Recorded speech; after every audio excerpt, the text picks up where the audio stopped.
You have to help me satisfy my husband. I honestly can't take it anymore. Recently, my wife couldn't handle my intensity anymore and went crying to her best friend for help. Wanting to ease the tension between us, her bestie decided to come to our house alone. She showed up in a sexy short dress that barely contained her curves. So I hear you're pretty wild, huh? Let me see what all the fuss is about. My name is Cole Griffin. After 5 years of marriage, my body suddenly went through a second round of development. The growth down there was nothing short of astonishing, and with it came an insatiable appetite. I found myself wanting it 7 or 8 times a day. At first, my wife was thrilled with the change. Every night brought her to the brink of exhaustion in the best way possible. But gradually, I kept growing, and she couldn't handle me anymore. Stop, please, I can't take anymore. You're going to break me. She'd beg me through tears, but I was desperate with need. The urge was unbearable. I'd end up pressing her against the wall, taking what I had to have. Then came the day she finally snapped. Crying, she demanded a divorce. When I refused, she packed up and moved in with her best friend. Days passed. No sign of her coming home. I was going out of my mind. Every night, I'd be so hard I thought I'd explode. The ache was torture. Her best friend caught wind of what was happening. Curiosity got the better of her. Claiming she wanted to help patch things up between us, she showed up at my place ready, it seemed, to offer a different kind of relief. The night she arrived, I was pacing the living room, restless and on edge. The doorbell rang. My heart leaped, finally. My wife had come home. After days of pent-up frustration, I'd finally get some relief. But when I opened the door, it wasn't my wife standing there. It was Ramona Lincoln, my wife's best friend. She wore a tight black bodycon dress that hugged every curve. Her breasts strained against the fabric, full and round, impossible to ignore. The hem barely grazed her thighs, leaving her long, slender legs on full display, sheer black stockings giving way to a teasing glimpse of bare skin at the top. I stood there, stunned. My body reacted instantly. I'd been expecting my wife, so I'd answered the door in nothing but loose shorts. The tent I was pitching was unmistakably obvious. Ramona's eyes went wide. You really did grow again. That's bigger than a beer bottle.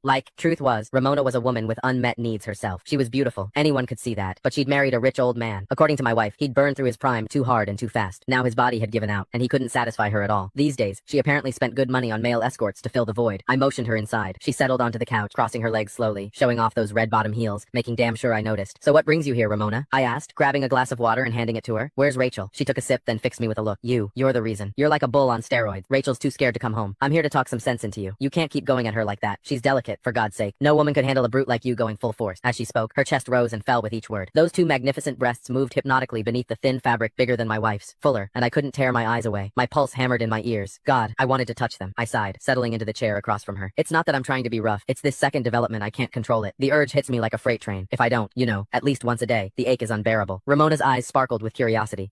She leaned forward. Men can have second growth spurts, so you're bigger now than before? Can I see? She looked at me earnestly, like it was the most natural request in the world. My heart skipped. Was she serious? You don't just show something like that to your wife's best friend. I don't think that's appropriate, I stammered, even as my mind raced with possibilities. Ramona waved off my hesitation like it was nothing. What's the big deal? This is practically a miracle. I just want to witness it for myself, she insisted, and insisted. Finally, I stopped pretending. Right there in front of her, I slowly pulled down my shorts. I'd never exposed myself to another woman before. The thrill of it was electric. Her hot gaze locked onto me, and that strange, illicit excitement only grew. Ramona had clearly spent time with plenty of male escorts, because she didn't blush, didn't flinch either. If